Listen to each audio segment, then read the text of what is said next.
अस्सलाम वालेकुम नाज़रीन, आप देख रहे हैं प्रोग्राम खबर ये है। मैं हूँ शाजिया ज़ीशान। प्रोग्राम की आज ख़ास बात ये है कि इस्लामाबाद में रोज़ाना बैठने वाले रऊफ़ क्लास आज हमारे साथ लाहौर स्टूडियो में मौजूद हैं और साथ ही रोज़ाना लाहौर में बैठने वाले लाहौर में ही हैं सईद काजी साहब। प्रोग्राम का बाकायदा आगाज़ करते हैं नाज़रीन। इलेक्शन कमीशन ने वज़ीर दाखिला को साफ साफ जवाब देते हुए अब इनकार कर दिया है कि इलेक्शन कमीशन का जो काम है ये शफाफ इंतखाबात कराना है। नादरा का इंतजाम चलाना, अंगूठों की तस्दीक करवाना ये हमारा काम नहीं है। ये मामला गैर जानिबदार सालिस या जुडिशल ट्राइब्यूनल ही सुन सकता है। याद रहे कि इलेक्शन कमीशन के इनकार से पहले नादरा को इंतजामी तौर पर कमीशन के सुपुर्द करने से मुतालिक वजीर दाखिला चौधरी निसार अली खान यू टर्न लेते रहे, कभी हाँ और कभी ना करते रहे। लेकिन अब सवाल यह है कि इलेक्शन कमीशन के इनकार के बाद धांधली के इल्जामात और अंगूठों के निशानात की तस्दीक के मुतालबात के बावजूद क्या अब ये मामला खटाई में नहीं पड़ जाएगा, इस पर बात करेंगे। दूसरी जानिब आज हम इस बात का जायजा लेंगे कि आखिर हुकूमत अपने फैसलों की अहमियत क्यों खो रही है। पहले चेयरमैन नादरा को हटाना, फिर अदालत का बहाल करना, फिर चेयरमैन पेमरा को हटाना और फिर अदालत का उन्हें बहाल कर देना। और अब हुकूमत ने अकाउंटेंट जनरल पाकिस्तान ताहिर महमूद को मुअत्तल कर दिया है। उन पर इल्जाम यह था कि उन्होंने नैब को 4 रेफरेंस भेजे थे जिनमें यह कहा गया था कि स्टेट बैंक, वजारत खजाना, वजारत सेहत, प्लानिंग डिवीजन कवायद जवाबित की संगीन खिलाफ वर्जी करते हुए अरबों रुपए इस्तेमाल कर रहे हैं। उन्होंने सुप्रीम कोर्ट की रूलिंग के मुताबिक ये रेफरेंस भेजे थे। दूसरी जानिब अकाउंटेंट जनरल ये कहते हैं कि मुझे बगैर वजह के मुअत्तल किया गया है। हुकूमत अपने मामलात आखिर किस तरह चला रही है, किस तरह चलाना चाहती है, इस पर बात करेंगे। साथ ही हम बात करेंगे कि जो इख्तियारात की जंग चल रही है पुलिस और महकमा दाखिला के दरमियान, पुलिस अफसरान ने अपनी जो शिकायत है, अपने तहफ़्फ़ुज़ात हैं IG पंजाब को बताए हैं, उनसे बातें की हैं, क्या उनके मामलात चल रहे हैं, क्या उनके तहफ़्फ़ुज़ात सुने जा रहे हैं, उनके खदशात को दूर करने की कोशिश की जाएगी। आज हम इस पर भी बात करेंगे, लेकिन उससे पहले खबरें लेंगे क्लासर साहब और काजी साहब से। जी क्लासर साहब। जी शाहजा, आज 2 स्टोरीज़ हैं जो यहाँ पे शेयर करेंगे। एक तो बड़ी इंटरेस्टिंग होगी, वज़ीर-ए-आज़म नवाज शरीफ साहब ने कुछ अहकामात जारी किए थे 2 पुलिस ऑफिसरों के बारे में UNO में जो इस वक्त सर्व कर रहे हैं। तो वो अहकामात भेजे गए थे वजारत दाखिला को कि इनकी तौसीक़ कर दें, इनके स्टे को। तो वजारत दाखिला ने नवाज शरीफ के वो अहकामात मुस्तरद कर दिए कि हम ये आपका हुक्म नहीं मानते। तो बड़ी इंटरेस्टिंग स्टोरी है कि मियाँ साहब आदि नहीं है कि उनको नो की जाए, और शहद अली खान सेक्रेटरी साहब दाखिला जो हैं उन्होंने अपने इतनी बड़ी जुर्रत का मुजाहरा किया और उन्होंने उनको नो कर दी है। उसकी डिटेल बताएंगे कि क्यों वजारत दाखिला ने कि नवाज शरीफ साहब के जो अहकामात उठाकर उन रद्दी की टोकरी में उन्होंने फेंके हैं। ये बड़ी इंटरेस्टिंग और इसमें बड़ी कुछ इनसाइड डिटेल्स हैं हमारे पास। और दूसरी स्टोरी है भावलपुर से रिलेटेड, रेडियो पाकिस्तान भावलपुर की बिल्डिंग है, ये अब वहाँ पे गिरने के करीब हो गई है और हुकूमत कहती है कि हमारे पास ये नई इमारत बनाने के लिए पैसे नहीं हैं।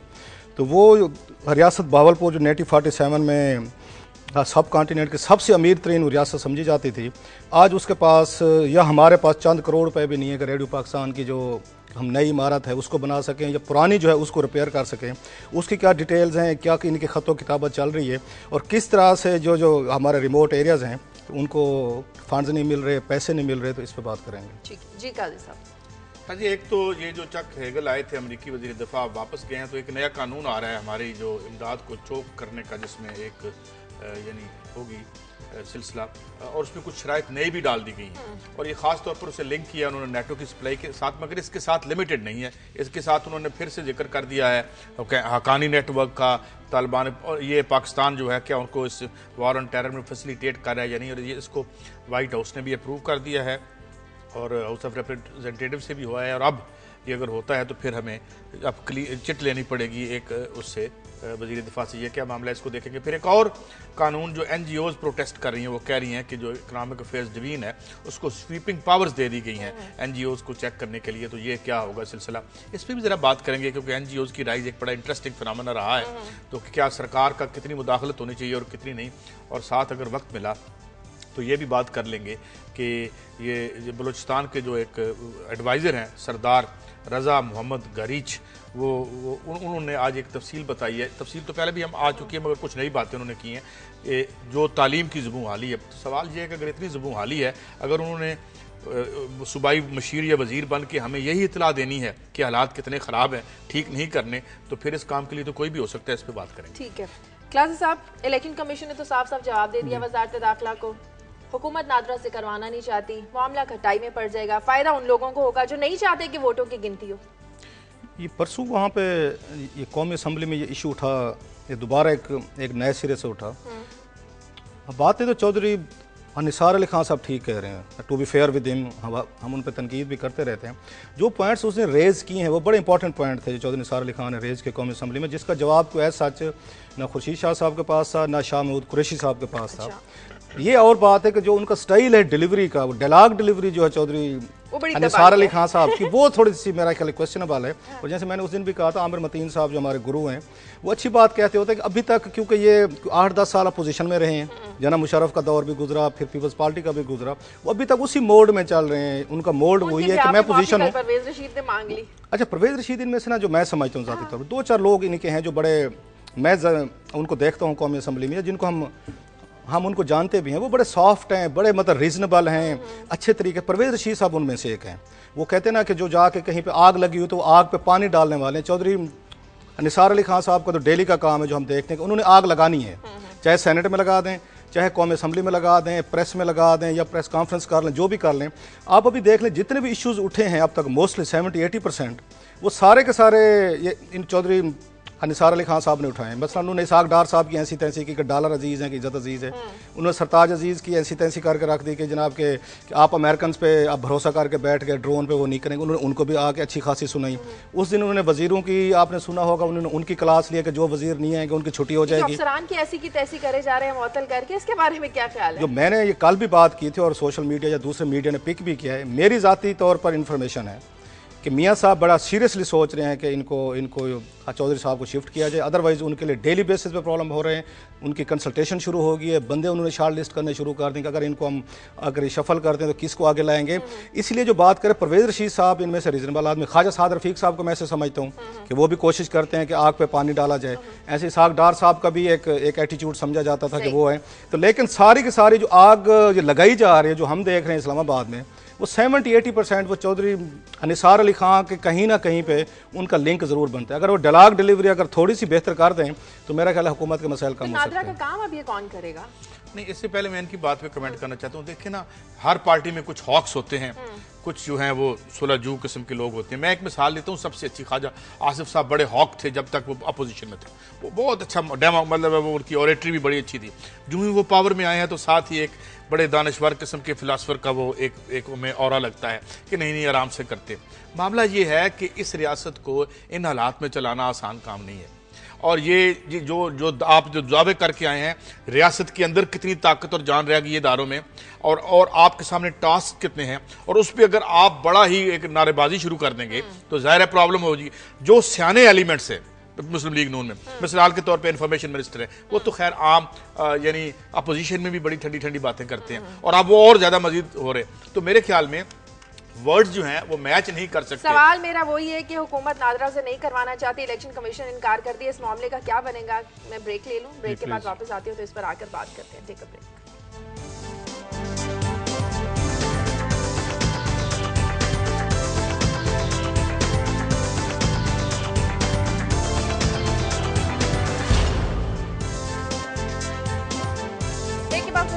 वजारत दाखिला आइन के तहत किसी और इदारे को अंगूठों की तस्दीक का हुक्म नहीं दे सकती। क्लास साहब, लगता है कि वजारत दाखिला जो है आजकल अपनी सारी तवानाइयाँ जो हैं वो तारिक मलिक के खिलाफ सबूत लाने में सर्फ कर रही है, तो वो नादरा से भी नहीं करवाएंगे। इलेक्शन कमीशन ने भी जवाब देते हुए इस मामले का क्या बनेगा? ये कुछ ना कुछ नया तरीका ढूंढ लेंगे, क्योंकि आपको पता ना DMG हमारी जो ये क्लास है और हमारी ये मौजूदा जो रूलिंग एलीट है, पर्टिकुलरली जो ये नवाज शरीफ साहब की हुकूमत है, ये लाइक करते हैं जूनियर ऑफिसर्स को, जूनियर लोगों को। नवाज शरीफ साहब ने तो वहाँ भी कहा था, ये चाइना में कहा था, हमें गो गेटर्स चाहिए, हमें वो ये अफसर नहीं चाहिए जो आगे से आकर रजिस्ट करे। और मैं अभी देखूंगा जो स्टोरी पे आएंगे कि अब शाहिद अली खान साहब सेक्रेटरी दाखिला जो हैं उन्होंने नवाज शरीफ साहब के अहकाम उठा के फेंक दिए। वो तो समझते थे ये गो गेटर्स हैं, वो तो मैं डिटेल बताऊंगा आपके। गो गेटर्स हैं, अब नवाज शरीफ की समरी को उठा के कैसे वापस भेजा है उसको वज़ीर-ए-आज़म हाउस को, नहीं मानते हम आपके अहकाम। तो इसलिए इनके लिए मुश्किल हो जाता है, ये डाइजेस्ट नहीं कर सकते कि कोई अफसर जो है वो थोड़ा सा प्रिंसिपल पे खड़ा हो जाए, किसी असूल पे खड़ा हो जाए। अब इस बात से मुकर गए हैं। उस दिन आपको याद होगा सुबह 8 बजे हमने वो स्टोरी इसमें डिटेल से डिस्कस की, ब्रेक भी की कि रात को 2 बजे बरतरफ हो गए वो अगले दिन कहते हैं कि सुबह 9 बजे हुआ है। तो कहते हैं मेरा कसूर तो नहीं अगर ये वहां तक पहुंचते भी। अच्छा, बाकी चीज़ों की जिम्मेदारी तो चौधरी निसार अली खान साहब लेते हैं। एक एक चीज़ का उनको पता होता है, पता कहाँ से हिला है। हमें भी उन्होंने बैठ के अपनी प्रेस कॉन्फ्रेंस में धमकियाँ शमकियाँ दी कि मुझे पता है कौन किससे मिलता है, कौन किससे खबर लेता है। वो उनके पास पूरा डाटा है कि मैं किससे मिल रहा हूँ, किसके पास आ जा रहा हूँ, किससे मेरी मुलाकातें हो रही हैं, कब सोता हूँ, कब उठता हूँ, वो डाटा है उनके पास। तो उनके पास डाटा नहीं है कि ये लेटर कब इशू हुआ। और असल बात ये है, वो कहते हैं सुबह 9 बजे जा रही हो। भाई सुबह 9 बजे जा रही हो तो फिर वहाँ पे ये जो तारक मलिक साहब यहाँ लाहौर में ब्रीफिंग उसमें दे रहे थे, हाँ। और क्यों दे रहे थे, फिर गैर कानूनी ब्रीफिंग इनसे कौन ले रहा था यहाँ पे, इन चीज़ों का इनको पता होना चाहिए था। अब चौधरी साहब के हाथ से मामला तो गया निकल, उन्होंने मुख्तलिफ क्वेश्चन भी किए, पहले उनको करप्ट साबित करने की कोशिश की कि तारिक मलिक साहब करप्ट हैं। अच्छा, उस पर इल्जामात बड़े लाफबाल है। ये वहद इदारा है जिसके कौमी असम्बली में उन्होंने क्वेश्चन आवर में बाकायदा डाटा दिया है। उनसे पूछा गया था एक सवाल में कि नादरा ने पिछले कुछ अरसे में कितना प्रॉफिट या लॉस किया है। उन्होंने 5 प्रोजेक्ट्स बताए हैं जो इन्होंने जाके ये बैरून मुल्क जीते हैं कंट्रैक्ट यहाँ पे नादरा ने, और 17 करोड़ रुपए का इन्होंने प्रॉफिट दिखाया है। और बहुत जल्द आप सुन लेंगे इनकी आंखें पड़ जाएंगे किसी के, और वो कहें कि नादरा को प्राइवेटाइज कर दो क्योंकि प्रॉफिट दे रहा है, कोई पैसे दे रहा है। इसलिए ये इनका कहना है कि आप सिर्फ इसी से करवा रहे हैं, नुकसान दे रहे हैं नेशनलाइज कर लो, जो प्रॉफिट दे रहा है। और ये होगा नादरा वहद इदारा जो 17 करोड़ रुपए का कौमी। अच्छा, ये बड़े मजे की बात, ये सारे फिगर जो है आप और मैंने नहीं पेश किए, क्योंकि मिनिस्टर इंचार्ज जो है नादरा के वो चौधरी निसार अली खान साहब हैं। जाली डिग्री की मदद से मलिक साहब ने ऐसे कैसे कर लिया? अच्छा, मैं मुनाफा कर लिया। काजी साहब इस मुल्क पे वो भी हैं जो हार्वर्ड से पढ़ के है, जो ऑक्सफोर्ड से पढ़ के है, जो बड़ी बड़ी डिग्रियां लेके, जैसे आप भी अक्सर कहते हैं, उन्होंने कौन सा डिलीवर करके दिया? अगर उनकी मैं कहता हूँ जाली डिग्री भी है तो सियासतदान भी तो यहाँ पे आपके ईमान कॉपी भेज दिया है उन्होंने, मिनिस्ट्री ऑफ इंटीरियर को अपनी दोनों डिग्री की कॉपी भेज दी, उसने डिलीवर करके दिया। भाई इस मुल्क को डिलीवर करने वाले चाहिए। मैं तो अब उस बात से सिक हो गया हूँ कि ये ईमानदार हो, भाई ईमानदारी को मैं क्या करूँ अगर वो डिलीवर नहीं कर सका। ये बड़ा अच्छा ऑफिसर है, अपने कमरे में बैठा रहता है, चाय पीते, कोई उस पर अहकामात नहीं करता। मेरी दोस्तों से हमेशा बहस रही है, अच्छा आदमी वो है जो एक तो फैसले करे वहां पे बैठ के, अच्छे फैसले करे, एरर ऑफ जजमेंट हो जाते, गलत भी हो सकते हैं। आपके अच्छे ब्यूरोक्रेट वो हैं जो सारा दिन कोई फैसला नहीं करते वो कोई रिस्पॉन्सिबिलिटी नहीं लेते। इसलिए मेरा ख्याल है हुकूमत इसमें कि ये फंस, ये उनको बरतरफ करते हैं जो इन्होंने किया तो भी फंसते हैं। अदालत ने राइटली इंटरवीन किया है। एक चीज़ है इनकी या चौधरी निसार अली खान साहब की, ये तारक मलिक को कोई बहुत बड़ा लीडर बना के दम छोड़ेंगे, उससे पहले ये टलने वाले नहीं। जो अकाउंटेंट जनरल को मुअत्तल किया, अगर इनके खिलाफ आप अगर उन्होंने कुछ गलत किया तो आप उनके खिलाफ ये जो तफसील आई है, उन्होंने 2-3 जो एक्शन लिया, ये रेफरेंस भेजा है मिनिस्ट्री, फाइनेंस मिनिस्ट्री के हवाले से और सेहत की मिनिस्ट्री। अच्छा, सेहत, तो अब वो भी कोर्ट में चले गए। अच्छा, अब ये ना एक बड़ा अजीब मामला है। हम कहते तो हैं हमें शफाफियत चाहिए, हम कहते तो हैं कि हमारी चीज़ जो इलेक्शन जो बड़े ठीक हो और सामने सब कुछ आ जाए। अभी कलासर साहब कह रहे थे कि जी अब ये दयानतदार लोग नहीं चाहिए, हमें काम करने वाले चाहिए। मुझे याद आ गया जो चीफ इलेक्शन कमिश्नर थे पिछले, हमें बहुत उनकी एक बड़ी इंटेग्रिटी, सारी जिंदगी हम देखते रहे, अखबारों में पढ़ते और सुनते भी रहे, मगर इलेक्शन रिजल्ट्स का क्या करूं मैं, उस डाटे का क्या करूं जो कि स्टेट बैंक ऑफ पाकिस्तान ने दिया था, वो ट्रिब्यूनल्स तक नहीं पहुंच सका कि कौन कौन से बंदे जो हैं जिन्हें रोका जाना था, जिन्होंने कर्जे लेके डिफॉल्टर्स थे, तो हम उस दयानतदारी का क्या। अब ये मामला है। दूसरा ये सिलसिला है कि ये जो एक अब एक और बात इसको भी साथ शामिल कर लें। अब एक तरफ पुलिस और डीएमजी की लड़ाई है, ठीक है जी। अब पुलिस वाले कहते हैं भाई ये डीएमजी वाले कहां से आ गए, और एक तरफ हम देखते हैं कि गवर्नमेंट और ब्यूरोक्रेसी के दरमियान पहला मामला तारिक मलिक का हुआ, दूसरा मामला रशीद चौधरी साहब का हुआ, उनको कोर्ट ने बहाल किया। अब दोनों बैठे हुए हैं। कल तक की खबर ये थी कि दोनों चेयरमैन भी है और दोनों शायद चेयरमैन नहीं भी है, आज तीसरे ये भी आ गए। तो ये मेरे ख्याल में आसान नहीं है, खासी दानिशमंद लोग चाहिए इन्हें at the helm of affairs, वरना मामला इसी तरह बिगड़ते जाएंगे। एक तहर महमूद साहब का थोड़ा सा मैं बैकग्राउंड जानता हूँ। एक दो इनके लिए प्रॉब्लम आएंगे हुकूमत के लिए, to be fair with the government, हर वक्त मतलब हम करते रहते हैं। जब सदीक अकबर साहब यहाँ पे प्रिंसिपल सेक्रेटरी थे, इनके खोसो साहब लगे थे, उन्होंने पैसे लेके बहुत बड़े उस वक्त इल्जामात आए थे, एलिगेशन आए थे, और सदीक अकबर साहब सेक्रेटरी दाखिला जो थे, बाद में वो प्रमोट होकर उधर चले गए खोसो साहब के पास। इन्होंने बहुत सारी अहम पोस्टिंग पे वो लोग बिठाए थे जो नाअहल भी थे, जिन पे इल्जामात भी थे। इन्होंने 3-3 साल के लिए पोस्टिंग कर दी थी। निगरान हुकूमत ने इसलिए की थी क्योंकि सुप्रीम कोर्ट का फैसला आ चुका था। उससे पहले मेरा ख्याल है अनीता तुराब केस में था कि अब किसी अफसर को 3 साल या उसकी जो पोस्टिंग का टेन्योर उससे पहले नहीं हटाएंगे तो रीजनिंग देंगे। इसके बाद ख्वाजा आसिफ साहब गए थे सुप्रीम कोर्ट में, उस पर सुप्रीम कोर्ट ने चीफ जस्टिस ये इफ्तिखार चौधरी साहब थे, उन्होंने इनको राइट दिया हुआ है, जहाँ तक मुझे याद पड़ता है कि आप जहाँ मुनासिब समझे आप नई हुकूमत चेंजेस कर सकते, नई हुकूमत चेंजेस कर सकते, इसमें कोई शक नहीं है, उसको राइट पे मिलना चाहिए। अब इन्होंने इसको किया है, ये पेमरा के इसको चेयरमैन को किया है विद लॉट ऑफ रिस्पेक्ट। उनकी वो रशीद चौधरी साहब, उनकी रेपुटेशन भी इतनी अच्छी नहीं है, ये इस्लामाबाद के सारे जर्नलिस्ट जानते हैं, ना वो पावरफुल हैं ना वो स्ट्रांग हैं, कुछ और उन पर इरेगुलरिटीज़ की बाद दफ़ा बातचीत होती रहती है कि शायद उनका वो जो कंडक्ट, उस पर बाकायदा जो अब चार्जशीट हम पढ़ रहे थे उसमें की गई है। हुकूमत का मसला यह है कि तारिक मलिक वाले केस में इतने वीक ग्राउंड पे जाके इन्होंने बरतरफी की है कि अगर ये अच्छे फैसले भी करेंगे उन पर भी क्वेश्चन किया जाएगा बदनीयती। अभी तहर महमूद साहब का केस जो है ये बड़ा इंटरेस्टिंग है। इन्होंने, आपको याद होगा हमने स्टोरी की थी एक भी कि या पोलियो वैक्सीन वगैरह की जो है इन्होंने उसकी जो वो शॉपिंग थी या बाइंग थी रोक दी है। इन्होंने 1.2 बिलियन रुपीज़ के करीब के वो बिल से इन्होंने वो रोके हैं। फिर आपको याद होगा इन्होंने वहाँ पे इन तहर महमूद साहब ने रोके थे, अकाउंटेंट जनरल। अच्छा, अकाउंटेंट जनरल साहब की एक और बड़ी एक क्वालिटी है, जब राजा परवेज अशरफ साहब ने 50,000 रुपए के फंड उस वक्त इनसे रिलीज करवाए थे तो ना ऑडिटर जनरल पाकिस्तान रोक सके थे ज्यादा, ना अकाउंटेंट जनरल साहब पाकिस्तान। उस वक्त 50,000 रुपये आपने उनको डंडा दिलाया, उन्होंने दिया, आपने उस पर रिलीज किया तहर महमूद साहब ने, और इवन छुट्टी वाले दिन बैंक खुलवाया उन्होंने, इनसे रिलीजेस करवाई। जब आपने उसके पोलियो वैक्सीनेशन के लिए पैसे देने थे जो हेल्थ मिनिस्ट्री के पैसे थे और आपकी कंपनी से उसमें मल्टीनेशनल थी, उस वक्त तहर महमूद साहब ने कहा इसमें करप्शन हो रही है, जिसका रो रहे थे, पिट रहे थे सारे के 50,000 रुपया it's going down the drain, वो रिलीज किया तहर महमूद साहब ने। वहां पे जो हेल्थ से रिलेटेड थे, बच्चे मार रहे थे वैक्सीनेशन, वो रोके इन्होंने। फिर इन्होंने बहुत सारी चीजें, आपको याद होगा हमारे शो में मैंने इनको कोट किया था, इन्होंने एक ये थे इम्तियाज इनायत के सेक्रेटरी थे, उनके बारे में कहा था इनको तो फांसी लगनी चाहिए, क्योंकि इन्होंने फला उसमें इरेगुलरिटीज के, जिस पे वो खास डिस्टर्ब हुए, उनका फोन भी है कि ये किस तरह की आपके ऑफिशियल कॉरेस्पॉन्डेंट कर रहे हैं या ये कर रहे हैं।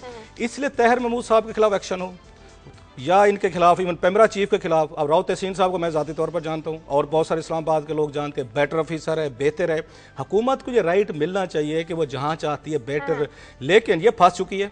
तारिक मल्ले वाले केस में इसकी क्रेडिबिलिटी हिट हुई है, लोग वो ला रहे हैं जो इनके रिश्तेदार हैं, दोस्त हैं, जैसे अभी इन्होंने वो लगाया है चेयरमैन बैतुल माल लगाया है आबिद वहीद को, वो सुना है वो अच्छे खासे आड़ती हैं, उनके बाप का बहुत बड़ी आड़ आता है, बहुत बड़ा बिजनेस है, आप किसी को ठीक भी हटाएंगे तो ये वीक लगेगा, वो होगा। अच्छा, फिर आप ऐसे लोग लगा, 28 साल का लड़का है जो आबिद हमीद, इन्होंने वो लगाया वहां पे बैतुल माल में, वो अभी 12 लाख करके आए, आरती साहब के बहुत बड़े तल्लुकात रेवेंट से जाके मिलते हैं। इस तरह आप उसमें आप तैनाती करेंगे, आप वहाँ बच्चे उठाएंगे, उनके हाथों अरबों और खरबों रुपए के बजट वाली ऑर्गेनाइजेशन देंगे, तो सवाल तो रेज होंगे उस पर। एक कॉलर है यूके से, अरशद। हेलो जी, वालेकुम सलाम जी। सबसे पहले तो मेरी तरफ से आप तीनों को बहुत बहुत सलाम वालेकुम जी। वालेकुम सलाम। गुजारिश करनी थी कि काफ़ी अर्से से आपका प्रोग्राम मैं देख रहा हूँ और बहुत ही अच्छा प्रोग्राम है जी जी।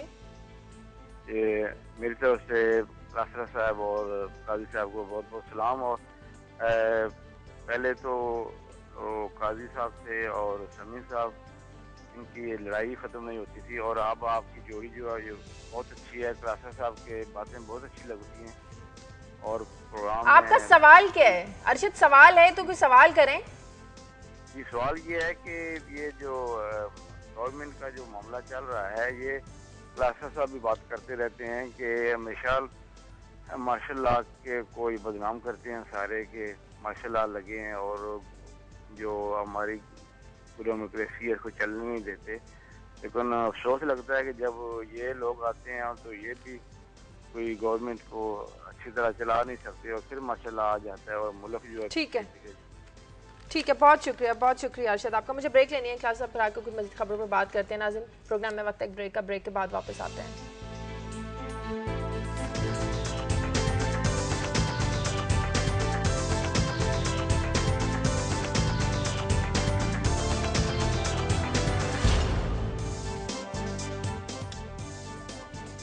ब्रेक के बाद खुशामदीद। इख्तियारात की जंग में पुलिस अफसरान सड़कों पर आने के लिए तैयार हैं, जबकि डीएमजी अफसरान कहते हैं कि हम वज़ीर आला और वज़ीर आज़म के हुक्म पर काम कर रहे हैं। और पुलिस अफसरान ये कहते हैं कि अगर आला अदलिया के जजेस और चीफ जस्टिस अपने हक के लिए सड़कों पर आ सकते हैं तो हम क्यों नहीं आ सकते। तो क्लास साहब, आने वाले वक्तों में हम इनको भी सड़कों पर देखेंगे। अब मेरा ख्याल है कि बड़ी ये लड़ाई बढ़ रही है और जिस तरह के इश्यूज इन्होंने टेकअप किए हैं इन पुलिस अफसरान ने, ये अनयूजुअल है। बड़े अरसे बाद एक हम सुनते हैं ये बगावत हुई थी पुलिस में, ये मुस्तफा खार के दौर में हुई थी, सुनते थे पुलिस की यहाँ पे ये हड़ताल हो गई थी, बला बला। उस तरह की सिचुएशन डेवलप होती लग रही है। और जो कुछ थोड़ी सी इन्वेस्टिगेशन की है, कोई थोड़ा सा कोई लोगों से पूछा है, वो बड़े इंटरेस्टिंग फिगर सामने आ रहे हैं। कोई काजी साहब भी लेके बैठे हुए, इनसे भी कुछ शेयर कराते हैं अभी कि इस वक्त पंजाब पुलिस की जो यहाँ शार्टेज है वो 12,000 के करीब कांस्टेबल चाहिए आपको इस वक्त पंजाब पुलिस को। ऑलरेडी जो इन्होंने CID डिपार्टमेंट था जिसको कन्वर्ट किया था इन्होंने जाके, इसको दोबारा सिटी में बनाया था इन्होंने, काउंटर टेररिज्म जो डिपार्टमेंट बनाया था, उसका जो बजट है वो 1 बिलियन है। जो नई फोर्स खड़ी की जा रही है उसके लिए 5 बिलियन का इनका अभी 6 बिलियन के करीब का इसमें प्रोजेक्ट है। और मोस्टली जो लोग इसमें लेने हैं इन्होंने वो रिटायर फौजी आ रहे हैं। हाँ, अब ये तो मुझे नहीं पता, शुरू कर दी है वही भर्ती शुरू। अच्छा, उनकी सैलरीज हैं वो 75,000 है, आम कांस्टेबल की 22 से 25,000 सैलरी है, इतना। अच्छा, दोनों का काम एक है। अगर इनको TOR देखें और जो इल्ज़ाम लग रहा है मेरा ख्याल रूलिंग लीड पंजाब के हाउस ऑफ शरीफ पे जो इल्ज़ाम लग रहा है, 2-4 बड़े उन पे हैं। वो एक तो ये कहा जा रहा है कि ये मौजूदा फोर्स जो है इससे हट के अपने लिए एक ट्रेंड और मोटिवेटेड फोर्स खड़ी करना चाहते हैं कि जो सिपाही इनसे 75,000 रुपये तनख्वाह लेगा वो फिर ज़्यादा बेहतर तरीके से इनकी सिक्योरिटी करेगा। अभी भी जो अरबों रुपए का ज़्यादा बजट आ रहा है और कोई हमें एग्जैक्ट फिगर बताने को तैयार नहीं है। आपकी जितनी इलीट फोर्स बनाई गई थी वो भी हाउस ऑफ शरीफ को यहाँ पे वो प्रोटेक्शन दे रही है, सारा पैसा आपका यहीं पे आप उसमें लगा के जा रहे हैं। और प्लस जो उनका एतराज़ात है इनका पुलिस वालों का, अगेन डीएमजी के अपने एतराज़ात होंगे, वो कहते हैं कि एक सेक्रेटरी दाखिला है, क्या इन्होंने या यहाँ चीफ सेक्रेटरी बैठा है उन्होंने बाकी महकमे ठीक कर दिए, एग्रीकल्चर आपकी ठीक होगी, तलीम आपकी ठीक होगी, सेहत देख लें जो आप अलहदा फोर्स बना जो अभी आप सेहत देख लें। वो ये कहते हैं अगर हमारे ऊपर मॉनिटरिंग करनी है डीएमजी ने, पहले जरा डीएमजी जो है अपना तो हमें एक अपने लिस्ट बना दे अचीवमेंट्स इनकी की हैं। अभी जो मरे हैं ये हमारे यहाँ पे ये बेचारे, आप डेंगू से देख लें, उस वक्त के जो डिप्टी कमिश्नर साहब जो यहाँ पे रहे हैं उनकी फेलियर थी वो नहीं हुई। अच्छा ऐसे आप देख लें यहाँ पे हेल्थ सेक्रेटरी है, कभी नहीं टच किया गया। यहाँ पे ऐसे पोलियो वैक्सीनेशन की वजह से बच्चे मरे हैं, कभी कोई यहाँ पे अकाउंटेबल। इस मुल्क में मैंने तो कभी नहीं देखा कभी किसी डीएमजी ऑफिसर को कभी किसी चीज का जिम्मेदार समझा गया हो। या पुलिस वाले को यहाँ पे एनकाउंटर होगा पुलिस वाले जाएंगे, कहीं पे कोई मार खानी है ये जाएंगे सारे के सारे। इसलिए ये इश्यूज जो हैं आने वाले दिनों में बहुत ज्यादा सीरियस होने वाले हैं। सब आपके पास भी कुछ फिगर्स हैं इस हवाले से? ये मैं कह रहा था कि 300-350 मिलियन दिया आपने उस एंटी टेरर जो था हिस्सा उसका पंजाब पुलिस का, और 6 बिलियन आप उधर दे रहे हैं और उसके बाद आप उन दूसरे लोगों को लेके आ रहे हैं, तो जाहिर आप उनको एतमाद में लेंगे तो फिर आगे काम चलेगा। वरना मेरे ख्याल में मैं इतना बता दूं कि गालिबन चिल्ली था या अर्जेंटीना था, आई एम सॉरी, कुछ दिन पहले वहाँ पुलिस की हड़ताल हुई, उसमें पता क्या हुआ, वहाँ पे इतनी लूट मार हुई कि जिसका हिसाब नहीं है। ये बिल्कुल ये पिछले 10-15 दिन की बात है, तो मेरे ख्याल इससे पहले मामला ठीक कर लें और पुलिस आगे बढ़ते हैं आपकी खबरों की तरफ। मेरे पास एक खबर है कलासा साहब, वो ये है कि एनजीओज ने प्लान किया है प्रोटेस्ट कि एक रेगुलेटरी पॉलिसी आई है और जो इकोनॉमिक अफेयर्स डिवीजन है उसको ये मामलात दे दिए गए। ये बात आपको याद होगा कुछ पिछले दौर में हमने देखा था, हमारी असम्बली में भी इसकी बाज़गश्त आई थी कि कुछ लॉ मेकिंग होनी चाहिए कि बहुत सारा पैसा इस सेक्टर में जो आता है वो, और बड़ी अच्छी एनजीओज हैं, उन्होंने बड़े अच्छे काम भी किए हैं। मगर इसके साथ हम ये भी देखते हैं कि बहुत से ऐसे लोग जिनको गालिबन किसी अखबार में जूनियर सब एडिटर की नौकरी नहीं मिलती थी तो वो अरब रुपए की एनजीओ लेके चला रहे हैं। बल्कि मैं एक वाकया नाम नहीं लेता कि एक साहब जो है उन्होंने वजीर को कह के नौकरी ली और नौकरी के बाद कहने लगे भाई ये तो अंग्रेजी अखबार है, अब एक बंदा रख दो आगे जो मेरा अंग्रेजी का काम भी कर दे। अब उनका बजट देखें तो बिलियंस में चला जाता है। तो हम ये नहीं कहते, अब मैं इसको जोड़ देता हूं उसी खबर के साथ ताकि दोनों खबरें इकट्ठी फारग हो जाए कि ये जो कानून लेके आ रहे हैं हमें थोड़े से पैसे देने हैं। उन्होंने 1.5 बिलियन कर दिया 1.6 बिलियन से जो हमने जंग पे खर्च कर चुके हैं उसका वो कानून बना के ला रहे हैं, ये भी करो तब पैसे देंगे, ये भी करो, हकानी के खिलाफ बात करो। तो जो इनको पैसे मिलते हैं तो क्या वो मुफ्त मनी मिल जाती होगी? तो अगर क्या मैं आपका भी टेक लूंगा कि अगर ये शफाफ तरीके से हो कि जी ऑडिट हो, पता हो ये पैसे आए हैं और इन पैसों से कौन से मकासद का हसूल आपने करना है। हम ये देखते हैं कि एक जो है बड़ी सी गाड़ी आ जाती है 50, 60, 70, 1 करोड़ रुपए की और एनजीओ ऐसे लगता है जैसे कोई ये, तो ये क्या है? दूसरी तरफ वो लोग हैं जैसे एदी हैं, जैसे और बेशुमार गुमनाम लोग हैं जो बड़ा अच्छा काम कर रहे हैं। लेकिन ये जो है ये जो शुगल सोसाइटी जो मार्ज वजूद में आई है, सिविल सोसाइटी, तो मेरे ख्याल में इसको कोई रेगुलेट कर लेना चाहिए क्लास साहब। और मैंने साथ ये भी अर्ज कर दिया, ये खबर भी समझे डन ही है मेरी कि जनाब अब वो जो हमें पैसे दे रहे हैं अमेरिका वाले, वो कहते हैं वो हकानी नेटवर्क का भी देखें, फलां देखें और फिर हमारी आम ट्विस्टिंग कर रहे हैं। और हमारे हुक्मरानों को चाहिए कि उन्हें ये जवाबन बताएं कि आपके यहाँ कितने बड़े इंटरेस्ट हैं। ये 1.6 बिलियन ये पीनट है, वही जो आप कह रहे हैं, जो यहाँ से आप लेके जा रहे हैं। अगर यहाँ हम गिरते हैं, पीनट्स वाली बात मैंने नहीं की, जनरल जिया साहब की जो झोली थी वो छोटी पड़ गई थी। उन्होंने कहा 300 पीनट्स हैं और हमीद गुल साहब हमेशा बड़ा क्रेडिट लेते हैं। कहा साहब आपने ऑडिट की बात की बड़ी, इसमें हमारे अपने कंट्राडिक्शन देखें, रियासत के देखें, रियासत के इंस्टीट्यूशन को, हमारी रूलिंग लीड को। आपको याद है जब यहाँ पे कैरी लूगर बिल पास हुआ तो अमेरिकन ने एक शर्त रखी थी कि जो पैसा हम देंगे, जो ऑफ कोर्स आपको सोशल सेक्टर के लिए देंगे, आपके जरिए जाएगा या एनजीओ के, उसका ऑडिट भी करवाएंगे हम। पूरी की पूरी हुकूमत पाकिस्तान अपनी ये पूंछ पे खड़ी हो गई थी। आप कौन होते हैं हमसे ऑडिट करवाने वाले? आप कौन होते हैं पैसे रेगुलेट कर हिसाब मांगने वाले? उस वक्त हम रेगुलेट होने के लिए खुद तैयार नहीं थे। हम अपना कंडक्ट ठीक करें, पैसा आ रहा है, ये कहाँ जा रहा है, किधर खर्च हो रहा है, और नहीं इन्होंने दिया। उस वजह से बिल्स भी रुके, हमने जेली बिल्स भी भेजे, डबल बिल भी भेजे, वो एक अलहदा कहानी है। एनजीओज के लिए कहते हैं रेगुलेट होंगे, और भाई आप जब खुद रेगुलेट होने के लिए तैयार नहीं है, एनजीओज को कैसे करेंगे? जो काम आप खुद नहीं करते, ये इनके डबल स्टैंडर्ड्स हैं। बैठ के खाते पीते रहेंगे। यस, वो कहते हैं हम खाते पीते रहेंगे, हुकूमत पाकिस्तान कहती है हम खाते पीते रहेंगे, हमारी ब्यूरोक्रेसी कहती है हम खाते पीते रहेंगे, हमसे कोई ना ऑडिट करे। गरीब आदमी की बिजली का बिल आज भी आपने बढ़ा दिया 33 पैसे, वो तो बढ़ेगा। और अब उस पानी बिजली का आ रहा था वो बढ़ रहा है, वही 33 जो चीजें सारी। क्या सब आप भी जरा बता दें कि वज़ीर आज़म को जो है वो ना सुनने की आदत नहीं, लेकिन उनके अहकामात को इनकार किया वज़ीर अब दाखिला ने। मैं हैरान हूँ 2-3 चीज़ों की वजह से। नवाज शरीफ साहब का मिजाज हम सब जानते हैं, और चाइना में जैसे मैंने कहा उन्होंने बाकायदा इस पर बात की थी कि हमें ये, उन्होंने डेड वुड्स के लफ्ज़ इस्तेमाल किए थे, हमें डेड वुड्स नहीं चाहिए ब्यूरोक्रेसी में, हमें ऐसे नहीं चाहिए जो आगे से हमें कानून समझाएं, रेगुलेशन समझाएं, चीज़ें समझाएं। लफ्ज़ था उनका जो अब बार बार इस्तेमाल करते, हमें नौजवान चाहिए और हमें गो गेटर्स चाहिए। तो एक गो गेटर, अच्छा उन्होंने टीम भी इकट्ठी कर ली गो गेटर्स की, लाहौर की। एक तो हमारा जो हम मीडिया के लोग हैं पहले से स्पेकुलेशन भी हम करते हैं, अब हो सकता है ठीक भी हूँ, लेकिन मुझे नहीं लग रहा कि आने वाले दिनों में इस तरह की कुछ चेंजेस हों, क्योंकि जो एक इस्लामाबाद की ब्यूरोक्रेसी में अनरेस्ट है वो लाहौरी ग्रुप के नाम से है कि लाहौर के जितने ब्यूरोक्रेट्स जूनियर थे मोस्टली वो उन्होंने लगा दिया, टॉप पोजीशन पे लगा दिया। अब जूनियर अफसर जो है वो हैंडल कर रहे हैं तमाम के तमाम, वहाँ पे सेक्रेटरीज को भी कर रहे हैं, 22वें ग्रेड का भी उनके नीचे है, उसमें 21 हैं। अच्छा, ये जितने लोग यहाँ से गए हैं ये लाहौर से, उसमें कोई 19 का है, कोई 20 का है, कोई बहुत बड़ा है तो 21 का होगा, फिर उनकी प्रमोशन कर रहे हैं अब ताकि उनको तरक्कियाँ दे के बड़ी पोजीशनें दी जाए। अनरेस्ट है, टग ऑफ वार इस्लामाबाद में मौजूद है। अब उस पर देखना ये कि ये जो कहते थे कि नौजवान लोग हमें चाहिए जो गो गेटर जो आगे से ना करें, और जितना लाहौरी ग्रुप इन्होंने इस्लामाबाद पे इंपोज किया वो मोस्टली वही हैं जो मियाँ साहब को ना नहीं करते, क्योंकि सीनियर लॉर्ड जो होती है वो कहीं ना कहीं आगे डिफर करती है। अब इस केस में क्या हो, ये खैर बड़ा इंटरेस्टिंग और यूनिक केस है कि पाकिस्तान ने यूएनओ के लिए कुछ अपने पीस मिशन ये फोर्सेज भेजनी होती हैं, उसमें पाकिस्तान आर्मी भी होती है और पुलिस की तरफ से भी जाते हैं। अब चौधरी निसार अली खान साहब क्यों आर्मी पे तो उनका हुक्म चलता नहीं है, उन्होंने सिविलियन साइड पे तमाम पुलिस ऑफिसरों को रोक दिया कि ये बाहर नहीं जाएंगे, जो जाते हैं ट्रेनिंग लेके आते हैं, इंटरेक्ट करते हैं, नई चीजें लगती है। जिसका भी भाई को प्रोजेक्ट होता है सबको मना कर देते हैं। अब कर दिया उन्होंने, अब वो जीरो टॉलरेंस पे जा रहे हैं। अब उनकी क्या नाराजगी है पुलिस वालों से, ये एक अलहदा चीज़ है। अब इसमें इंटरेस्टिंग काम ये हुआ कि 2 यहाँ पे अफसर हैं जो बाकायदा भेजे गए थे वहाँ पे यूएनओ में, यूएन ने रिक्वेस्ट की थी कि इनको एक्सटेंड करें। एक अहमद मुकरम साहब हैं, एक अजीम अशरफ साहब हैं, उनकी तरफ से यूएनओ की तरफ से उनको स्पेशल रिक्वेस्ट है वज़ीर आज़म साहब को कि आप इनका एक्सटेंड करें, हमारे साथ हैं यहाँ पे। उनकी समरी बनी 4 इस पे, ये फेडरल इस पे सेक्रेटरीज होते हैं, उसमें कैबिनेट का होता है सेक्रेटरी, एस्टेब्लिशमेंट का होता है, फॉरेन अफेयर्स का, ईएडीए का, जो प्रपोज करते हैं कि इसको एक्सटेंशन देनी है या नहीं देनी। उन चारों ने एक्सटेंशन की आके प्रपोज को उन्होंने रिकमेंड किया, वज़ीर आज़म के पास गई है, वज़ीर आज़म साहब ने भी उसकी अप्रूवल दी, ओके कर दिया, ओके करके भेजा गया है मिनिस्ट्री ऑफ इंटीरियर को कि हजूर अब आप इनकी मेहरबानी फरमा के इनका नोटिफिकेशन करें। तो वही डीएमजी जो डीएमजी माफिया इस मुल्क पे है, हालांकि मैं समझती हूँ ये जायज़ केस था, पर्टिकुलर जब 4 फेडरल सेक्रेटरीज उसकी कमेटी है रिकमेंड कर रही है, वज़ीर आज़म ऑफिस उसको एंडोर्स कर रहे हैं, इनको करना चाहिए था। तो शहद अली खान साहब जो है वो भी बाबू हैं। आगे की कहानी है जो है ब्रेक के बाद आते हैं। नाज़रीन प्रोग्राम में वक्त है एक ब्रेक का, ब्रेक के बाद वापस आते हैं।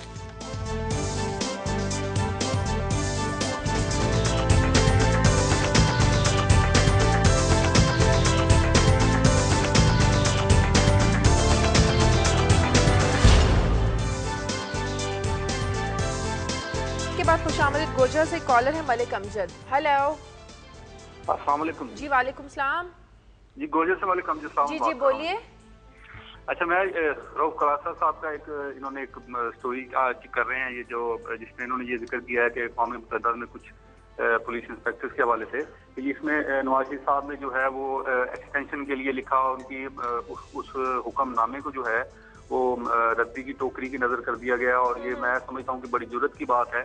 तो ये मुझे एक चीज की समझ नहीं आ रही है, आप तीनों माशाल्लाह बैठे हैं, इस चीज को थोड़ा सा बताइएगा कि ये मियां बरादरान ने 10 साल जिला वतनी से क्या सीखा है? पिछली हुकूमत में यही कुछ होता रहा है, अब भी यही कुछ हो रहा है, तो ये कब सीखेंगे? ये कब ये इस मुल्क के साथ जो है वो सही, इस मुल्क के मफादात को मद्देनजर रखते हुए सही फैसले करेंगे? जैसा कि ये सानिया गोजरा हुआ था, यहाँ पे डीएमजी ग्रुप के अपना लोगों को जो है वो जुडिशल इंक्वायरी में जुम्मेदार करार दिया गया, लेकिन शहबाज शरीफ ने कहा था कि अगर मैंने उस इंक्वायरी रिपोर्ट पर हरब जो है वो अमल ना किया तो मेरा नाम शहबाज शरीफ नहीं होगा। तो अब ये सारा कुछ, ये सारे मामला हमारे सामने हैं, लेकिन इसके बावजूद हमें कुछ होता है जो सही होता हुआ नजर नहीं आ रहा। बहुत शुक्रिया। कॉलर का ख्याल था कि जो जुर्रत की है इनकार की वो बिल्कुल ठीक की है। ये जो ब्यूरोक्रेसी ना बड़ी समझदार है, जहाँ पे जरूरत की रिक्वायरमेंट होती है, उन्होंने अच्छा कमेंट किया अमजद साहब ने, नो डाउट, और ऐसे ही होना चाहिए जैसे वो कह रहे थे। इसमें केस डिफरेंट है, जरा जहन में रखने की जरूरत है। यूएनओ की तरफ से एक रिकमेंडेशन आ रही है कि हम इसके एक्सटेंशन चाहते हैं, उस पर एक कमेटी है बकायदा जिसके 4 फेडरल सेक्रेटरी जो हैं जो मेंबर हैं, वो अप्रूव करते हैं, वो उन्होंने रिकमेंडेशन भेजी है वजीर आजम हाउस को, और वजीर आजम has acted upon the advice of वो जो कमेटी जो इस तरह के केसेस को देखती है।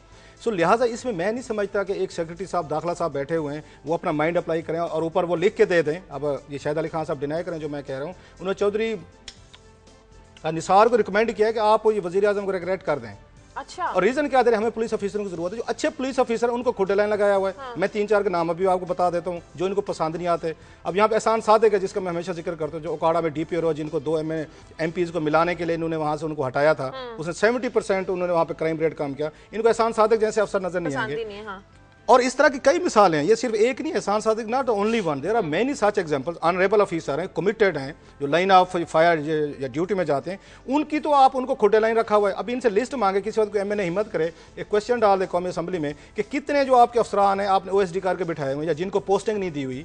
सो लिहाजा इस मामले में मैं समझता हूँ शाहिद अली खान साहब ने कोई बहादुरी नहीं दिखाई। हाँ। उन्होंने, मेरा ख्याल है, एक गैर जरूरी तौर पर टग ऑफ वार उन्होंने शुरू किए। ऑलरेडी पुलिस अब, अच्छा इससे पहले हमने स्टोरी की थी जिससे शाहिद अली खान साहब मजीद मेरा ख्याल फोकस में आएंगे कि इन्होंने 150 के करीब UNO की टीम है वो सिलेक्ट करके गई कि ये हमें ये पुलिस एहलकार ऑफिशियल जो है हमें चाहिए, और इन तमाम को इन्होंने NOC देने से इनकार कर दिया। उन्होंने बांग्लादेश और इंडिया से लेना शुरू कर दिए।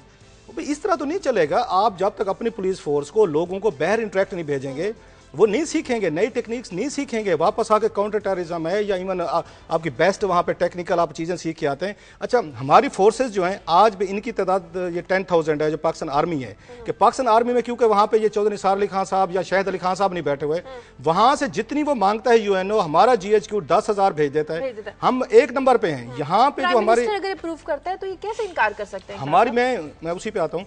इस पे हमारी क्या है कि जो सिविलियन साइड से हम बंदे भेजते हैं, उसमें मिनिस्ट्री ऑफ इंटीरियर में एक सेक्शन ऑफिसर बैठा है, और वहाँ पे जब ये रहमान मलिक साहब थे, एक स्कैंडल आया था कि वो पैसे लेके NOC दे रहे थे। हाँ। मुझे 4 अफसर मिले, कहते यार वो दौर बेहतर था रहमान मलिक का, हम 500 रुपया सेक्शन ऑफिसर को दे के हम NOC ले लेते थे। हाँ। ये अच्छा इन्होंने किया। 150 बंदा पाकिस्तान का इन्होंने बाहर नहीं जाने दिया चौधरी निसार अली खान साहब ने और ये शाहिद अली खान साहब ने। उसका नुकसान ये हुआ है कि आप ये 7वें नंबर पे आ गए।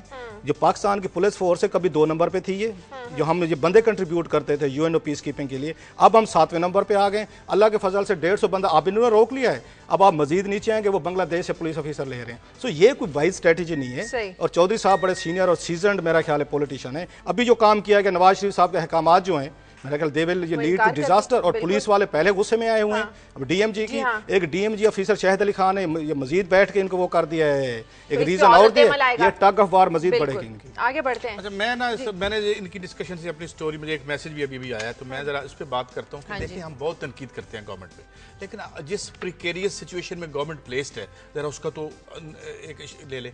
अभी कल की बात है, ख्वाजा साहब कह रहे थे जी लोड शेडिंग आने वाली है। अब ये लोड शेडिंग क्यों आने वाली है? क्योंकि इन्होंने जो IPPs हैं, इनसे जो है वो गैस निकाल के तो देनी है आपके उस सेक्टर के लिए जो आपका टेक्सटाइल का सेक्टर है। अब एक रियासत है, अब ये आके बैठ गए हैं। अब इसमें इन्हें इनके पास IPPs को अभी इन्होंने 500 अरब दिया वो बिजली और लोड शेडिंग की खरीदारी का, 11-11.5 अरब रुपया इन्होंने उसका देना है हर साल। किसका? IMF और वर्ल्ड बैंक का। ये हो गया। अच्छा, उसके बाद जो एक लाइमतनाही करप्शन है वो भी जारी। इस सारे खेल में और अब ये है कि अब पुलिस वो भी यूनियनाइज्ड हो गई है। DMG वाले पहले यूनियनाइज्ड है और ये आके बैठे कि अब हमने करना क्या, और उधर लोग हैं और अवाम बैठे हुए हैं। आप मुझे ये बता रहे हैं, मुझे फिगर बताएगी जी कि अगर आप GSP से 130 मिलियन कमा भी लेते हैं 2 महीनों में, तो 450 मिलियन का आपको फर्नेस ऑयल लाना पड़ेगा। वो अच्छा, अब जो फर्नेस ऑयल आएगा वो क्या होगा? वो कोई किसी ने देना तो नहीं, IPPs तो नहीं देंगे, वो बिजली की कीमत में डालेंगे चुप करके, उनको बढ़ जाएगी। इधर आगे अवाम, मैं बात खत्म कर दूं, इधर आगे आपके जो डोनर एजेंसीज हैं उनके मफादात। अभी अमेरिका ने आज कह दिया आपके 1.5 बिलियन जो डॉलर या रुपल्ली जो भी कह लें वो हम बंद करने वाले हैं या बंद कर देंगे। ठीक है, अंदर ये खेल है कि जी मिड टर्म इलेक्शन हो जाए। अगर दोस्त हमारे जो हैं वो चौधरी निसार अली खान साहब जैसे हैं, मेरा ख्याल है अब ये आउट ऑफ द बॉक्स की सोल्यूशन चाहिए। ये रियासत का ढांचा यूं हिल रहा है और इसमें बैठ के इसको कंट्रोल करने की कोशिश करें, मेरे ख्याल नहीं हो सकेगा। और मैं आखिर में इतना कह देता हूँ, बल्कि उनकी स्टोरी की तरफ आ जाते हैं, फिर टाइम शायद ना रहे। वो जो आप कर रहे थे, बहुत शुक्रिया। आज मुझे एक मेहमान की इज्जत दे रहे हैं कि इस्लामाबाद से आया है, तो आज मेरी स्टोरीज को दे रहे हैं। नहीं तो कल मेरी 2 स्टोरी मारी गई थी। नहीं, कल मेरी 2 स्टोरीज मारी गई थी। एक CSS में जो वहाँ पे PhD और MPhil फेल हुए थे और BA वाले पास हो गए थे, वो भी रह गई, वही कह रहा हूँ। और कल पाकिस्तान नेवी और जो बलोचिस्तान हुकूमत का झगड़ा चल रहा था 584 एकड़ पे, वो भी रह गई। उसकी खैर मीटिंग होगी, अभी उसका फॉलोअप देखेंगे। ये बहावलपुर वाली बड़ी इंटरेस्टिंग स्टोरी है सर। एक क्वेश्चन यहाँ पे डाला, एक यहाँ पे MNA नवाज लीग की परवीन मसूद भट्टी साहबा हैं, इन्होंने कहा जी बहावलपुर का जो रेडियो पाकिस्तान है उसकी इमारत है, उसकी क्या कंडीशन है? वो तो गिरने वाली इमारत हो गई है, कुछ नया बनाने का प्रोग्राम है कि नहीं है? ये आपको इसके जवाब से पता चलेगा कि पाकिस्तान की रूलिंग लीड जो है क्या बिहेव कर रही है उनसे। वो एरिया जो इस्लामाबाद या लाहौर से दूर है, जिसका मुझे हमेशा ताने भी मिलते हैं कि आप टारगेट करते रहते हैं जी, आप इन पर तनकीद ज़्यादा करते रहते हैं, इलाके की बात करते हैं, इलाकाई चीज़ें लेके आते हैं। अब ये बड़ी क्लासिक एग्जाम्पल है। बहावलपुर वो रियासत है, थोड़ा सा बताते हैं, जिसके नवाब साहब जो हैं, जिन्होंने कैद आज़म साहब को भी अपनी गाड़ियाँ दी थी 47 के बाद, और प्लस इनके पास तनख्वाह के पैसे नहीं थे उस वक्त हमारी ब्यूरोक्रेसी के पास, कि उन्होंने बाकायदा तनख्वाह के पैसे दिए हुए इनको कि आप अपनी ब्यूरोक्रेसी को पैसे दें। ये बहावलपुर की रियासत इतनी अमीर रही है उसमें, ये 47 की बात कर रहे हैं कि बहुत हम माजी की नहीं कर रहे। आज उस बहावलपुर की क्या हालत हो चुकी है, इमारत उसकी गिरने वाली है, बहावलपुर रेडियो पाकिस्तान की। और ये परवीन मसूद भट्टी साहबा के सवाल के जवाब में रिपोर्ट पेश की गई है और उनसे पूछा गया कुछ रेनोवेशन का कोई प्लान है आपके पास, कोई नई इमारत बनाने का प्लान है कि नहीं है। वो ये फरमाते हैं, अगेन परवेज़ रशीद साहब हमारे दोस्त हैं, बड़े समझदार बंदे हैं, जैसे हम कहते हैं सारे हम उनके एडमायरर हैं। उन्होंने जो वहाँ पे एक सरकारी एक और बाबू बिठा दिए, इसमें कोई शक नहीं है ये टीवी पे कहने में। अगर पीपल्स पार्टी ने कभी अच्छे काम किए थे, उन्होंने मुर्तज़ा सोलंकी को उन्होंने लगाया था वहाँ पे, उन्होंने डीजी लगाया था जिसने आके पूरे रेडियो पाकिस्तान को मॉडर्न किया। अब वो फरमाते हैं हमारे पास रेडियो पाकिस्तान बहावलपुर की इमारत को रेनोवेट करने के लिए कोई पैसे नहीं आएंगे तो देखेंगे। अब पंजाब को 700 रुपया मिला NFC में से, बहावलपुर के लिए चंद करोड़ रुपीज़ नहीं है। अब करप्शन का हाल देखे, उन्होंने कहा जी कि हमने 87 में नई इमारत बनाई थी, आपके 20-25 साल बाद वो नई इमारत गिरने पे आ गई है। मतलब करप्शन की देखें, इनएफिशिएंसी देखें। अब वो कहते हैं, परवेज़ रशीद साहब हमारे दोस्त कहते हैं हमारे पास कोई पैसे नहीं है, ना हम दे सकते हैं। बहावलपुर जाने, उसकी किस्मत जाने, बहावलपुर के लोगों के लिए एक रेडियो पाकिस्तान। अच्छा, ये भुट्टू साहब ने वहाँ पे ओपन किया था, इसकी इमारत बनाई थी 75 में उन्होंने इमारत बनाई थी, और उसमें 87 में फिर नई इमारत बनी, अब वो गिरने वाली हो गई है। और परवेज़ रशीद साहब हमारे दोस्त कहते हैं जो उन्होंने सरकारी मुलाजिम बिठा दिया डीजी रेडियो में, वो कहते हैं हमारे पास पैसे नहीं है। मैं अभी भी उनको प्रपोज करता हूँ, और परवेज़ रशीद साहब बड़े समझदार आदमी है, कि अच्छा बंदा किसी पार्टी में भी हो सकता है।